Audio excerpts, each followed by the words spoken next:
Hello दोस्तों, मैं शुभम मौर्य एक बार फिर आपकी YouTube channel Google academy study point में स्वागत करता हूं।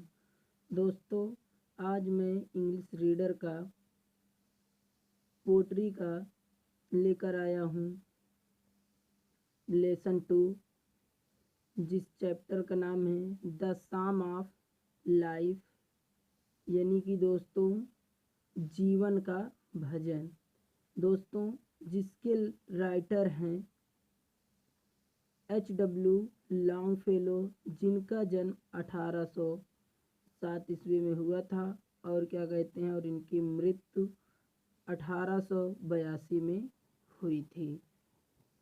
दोस्तों, अगर इनका पूरा नाम देखेंगे तो होता है हेनरी वर्डवर्थ लॉन्गफेलो। ये अमेरिका के पोएट थे और क्या कहते हैं और ये वर्ल्ड के बहुत प्रसिद्ध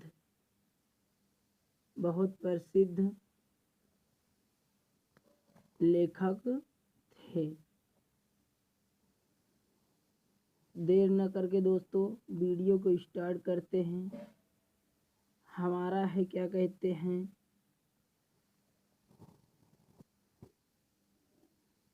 life is real, life is earnest, यानी कि दोस्तों लाइफ इज रियल। लाइफ माने जीवन, इज माने है, रियल माने वास्तविक। जीवन वास्तविक है, लाइफ इज इयरनेस्ट। और इयरनेस्ट माने होता है दोस्तों सच्चा या दृढ़ संकल्प। लाइफ जीवन वास्तविक है और ईमानदारी से कुछ प्राप्त करने के लिए है। ये जो मतलब जीवन मिला है दोस्तों, ये क्या है, वास्तविक है और ईमानदारी से कुछ प्राप्त करने के लिए है। दोस्तों, इसमें जो इंग्लिश लिखी रहेगी अगर उसके अकॉर्डिंग अर्थ निकालोगे वो सुटेबल नहीं खाएगा, इसलिए कुछ शब्द अपने से भी इसमें क्या करना पड़ेगा, ऐड करना पड़ेगा। तो फिर दूसरी लाइन है दोस्तों, and the grave is not its goal. And माने और, द ग्रेव माने होगा कब्र, इज माने है, नॉट माने नहीं, इट स गोल माने उद्देश्य। ये यहाँ उद्देश्य या इस उद्देश्य क्या कहेंगे, जीवन का उद्देश्य केवल या कह सकते मात्र कब्र में ही जाना नहीं है।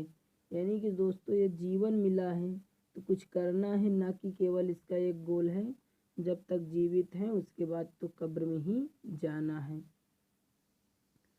Dust thou art, to dust returnest, is not spoken of the soul. फिर क्या है दोस्तों, मनुष्य का शरीर यानी या कैसे जो मनुष्य का शरीर बना है दोस्तों, ये मिट्टी से बना है और मरने के बाद क्या हो जाएगा, रिटर्नेस्ट माने वापस मिट्टी में ही मिल जाएगा। Is not spoken of the Saul, यह या कह सकते हो इसे आत्मा के लिए यह सत्य नहीं है। यह बात जो है दोस्तों आत्मा के लिए सत्य नहीं है, अर्थात आत्मा अजर और अमर है। फिर दूसरा पैराग्राफ है दोस्तों, not enjoyment and not sorrow is our destined end or way. Enjoy means होता है दोस्तों, इंजॉयमेंट मीन्स होता है आनंद, नॉट माने नहीं, एंड माने और, सारो माने दुख। और होता है जो डिस्टिनेड है दोस्तों, डिस्टिनेड मीन्स होता है भाग्य से लिखा हुआ, भाग्य में लिखा हुआ। इंड माने होता है उद्देश्य या कह सकते हैं या अंत कह सकते हैं, और वे माने रास्ता।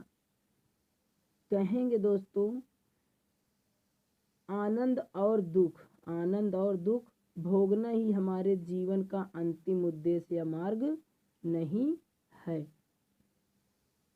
फिर नीचे दोस्तों, बट टू एक्ट, बट माने लेकिन, एक्ट माने होता है कार्य या मार्ग, डैट माने कि, each tomorrow, find us, father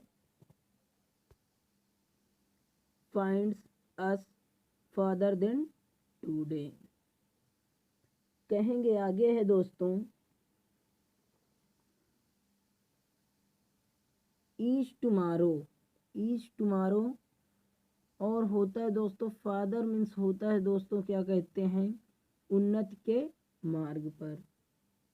तो कहेंगे हमें भाग्यवादी नहीं बनना है, हमें भाग्यवादी नहीं बनना है, हमारे जीवन का उद्देश्य कार्य करना होना चाहिए। कह रहा है दोस्तों हमें भाग्य के ही सहारे क्या नहीं रहना है, कुछ कार्य भी करना है जिससे दिन प्रतिदिन हमारी उन्नति हो और हमारा आने वाला कल आज से बेहतर हो या अच्छा बने। इससे हमारे देश की समृद्धशीलता होगी, यानी कि हमारा देश आगे बढ़ेगा या उन्नति करेगा।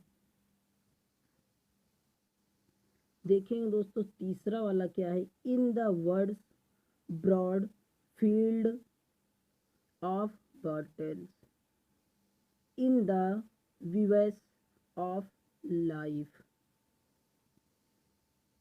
कहेंगे क्या होगा दोस्तों, संसार, यह संसार एक विस्तृत युद्ध के क्षेत्र के समान है जिसमें हमारा जीवन अस्थाई पड़ाव है। जो वर्ल्ड माने संसार दोस्तों, ब्रड माने होता है दोस्तों, ब्रड माने होता है दोस्तों क्या कहते हैं, चौड़ा, या कह सकते हैं जो क्षेत्रफल हो गया, लंबाई। और उसके बाद फिर विवश माने होता है दोस्तों अस्थाई पड़ाव, और बैटल्स माने होता है दोस्तों, बैटल माने होता है युद्ध।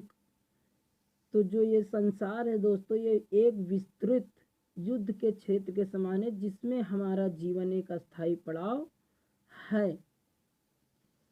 B not like dumb driven cattle, be a hero in the strife, in the strife. Strife माने होता है दोस्तों संघर्ष, और ड्रेवन कैटल्स माने होता है दोस्तों क्या कह सकते हैं भेड़ बकरियों का झुंड, और डम्ब माने होता है गूंगे या गूंगा।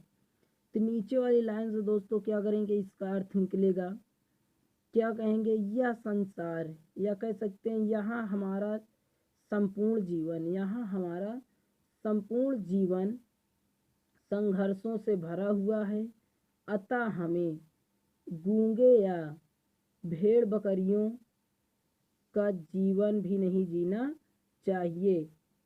अर्थात दोस्तों कह सकते हैं जैसे एक वीर सिपाही बॉर्डर पर कह सकते हो साहस से खड़ा रहता है, उसी समान हमें भी इसका क्या करना चाहिए, सामना करना चाहिए। फिर है दोस्तों last paragraph, let us then be up and doing with a heart for any fate, still achieving, still pursuing, learn to labor and to wait। जो है दोस्तों let us then be up and doing, तो इसका जो होगा दोस्तों क्या होगा, देन माने होता है दोस्तों बी माने होना, अप माने ऊपर, एंड माने और, डूइंग माने करना। तो कहेंगे दोस्तों कवि, अब कवि इस पंथ में हमें बता रहा है, हमें यह शिक्षा देता है कि, हमें कवि अब यह शिक्षा देता है कि मनुष्य को क्रियाशील होकर बिना परिणाम की इच्छा किए साहस से अपना कार्य में लग जाना चाहिए। यानी कि दोस्तों कह रहा है कि मनुष्य को बिना अपने फल की चिंता किए हुए कार्य को करते रहना चाहिए।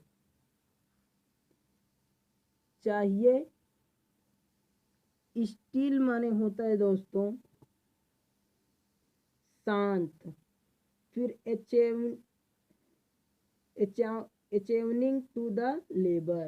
अचीविंग टू लेबर माने होता है परिश्रम करना। और परस्विंगिंग माने होता है अनुसरण करना। तो ये होगा स्टिल अचीविंग, स्टिल परस्विंगिंग। स्विंग होगा तो क्या होगा दोस्तों, हमें लगातार अपने उद्देश्य की पूर्ति के लिए सन्नद्ध रहना चाहिए, बिना किसी चिंता के परिश्रम करते रहना चाहिए। यानी कि दोस्तों कब यह बता रहा है कि हमें फल की चिंता नहीं करनी है। अपने भाषा में कहेंगे दोस्तों, फल की चिंता नहीं करनी है, केवल कर्म करते रहना है। यानी कि दोस्तों पढ़ाई करते रहो, रिजल्ट कैसा आएगा वो की चिंता मत करो, लेकिन जो पढ़ाई करो अच्छी से करो। अगर दोस्तों ये चैप्टर यहीं पे समाप्त होता है। दोस्तों अगर वीडियो अच्छा लगेगा तो लाइक एंड शेयर और सब्सक्राइब करना भी ना भूलें, और बेल आइकन को भी प्रेस करें ताकि हमारी जितनी भी लेटेस्ट वीडियो अपलोड हो सबकी नोटिफिकेशन आपके पास सबसे पहले पहुँचे। धन्यवाद।